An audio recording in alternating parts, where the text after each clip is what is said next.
Pernahkah kamu membayangkan, seorang wanita karir bersosok tegas yang setiap hari kamu antar sepulang kerja, ternyata menyimpan rahasia kelam yang tersimpan sangat rapat di rumah mewahnya?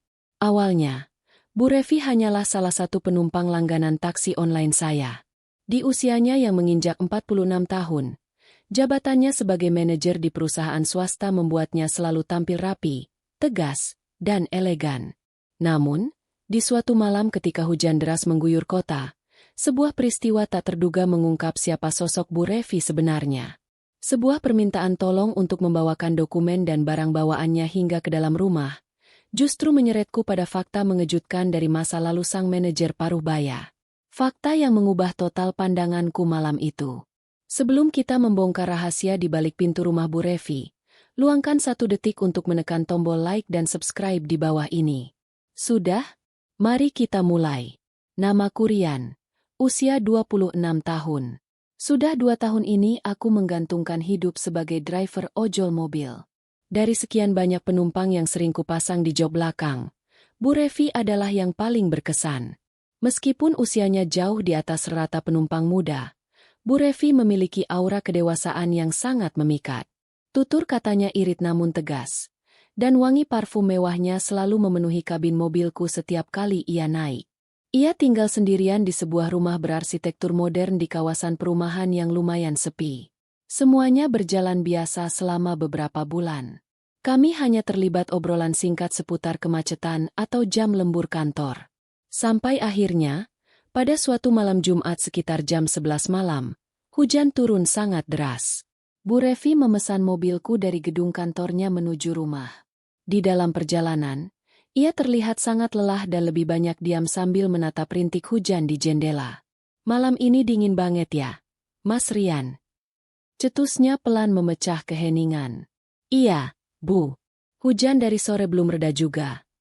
Jawabku santai sambil tetap fokus memegang kemudi. Pernah tidak, Mas merasa kesepian di tengah rumah yang besar setelah seharian kerja keras? Tanyanya lagi dengan suara yang terdengar lirih.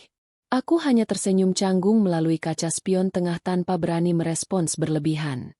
Sesampainya di halaman rumah Bu Revi yang megah namun sunyi, air hujan masih membanting deras. Bu Revi kesulitan membawa beberapa kantong barang belanjaan dan dokumen kantor yang cukup berat. Mas Rian, boleh minta tolong bantu bawakan barang-barang ini ke teras dalam? Nanti saya beri tip lebih. Mintanya dengan tatapan memohon. Sebagai driver, aku tentu tak tega menolak. Aku mengambil alih barang-barang tersebut dan berjalan di belakangnya menuju teras. Namun, karena lampu teras utama mati, Bu Revi mengajakku masuk sebentar ke area ruang tamu untuk menaruh barang di atas meja. Saat meletakkan barang-barang tersebut, mataku tak sengaja tertuju pada sebuah bingkai foto berukuran besar di atas meja hias.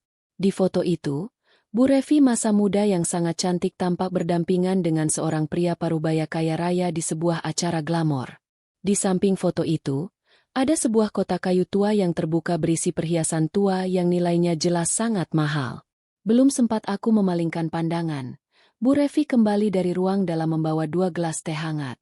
Ia menyadari kalau aku sedang memperhatikan foto tersebut.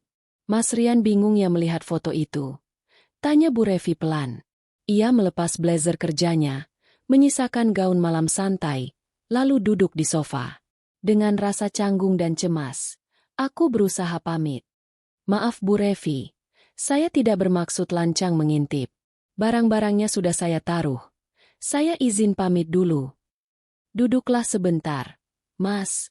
Mumpung di luar masih hujan deras. Lagi pula, tidak ada siapa-siapa di rumah ini.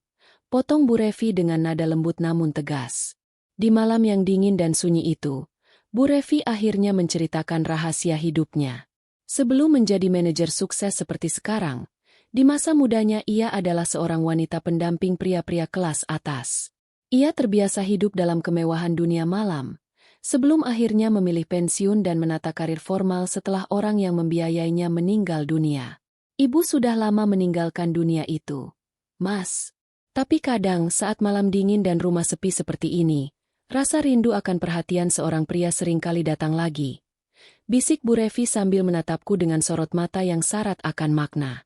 Kejujuran dan aura pengalaman dari wanita parubaya di hadapanku itu seketika meruntuhkan tembok kecanggunganku sebagai seorang driver.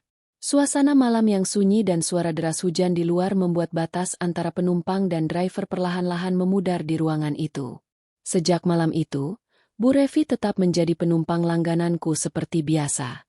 Di depan orang lain, kami tetaplah seorang driver dan penumpang yang sopan. Namun, setiap kali pintu mobil ditutup dan perjalanan malam dimulai, ada rahasia kelam dan manis yang hanya kami berdua yang tahu. Bagaimana menurut kalian dengan kisah kali ini? Tulis pendapat kalian di kolom komentar ya. Jangan lupa klik like dan subscribe agar tidak ketinggalan cerita seru lainnya.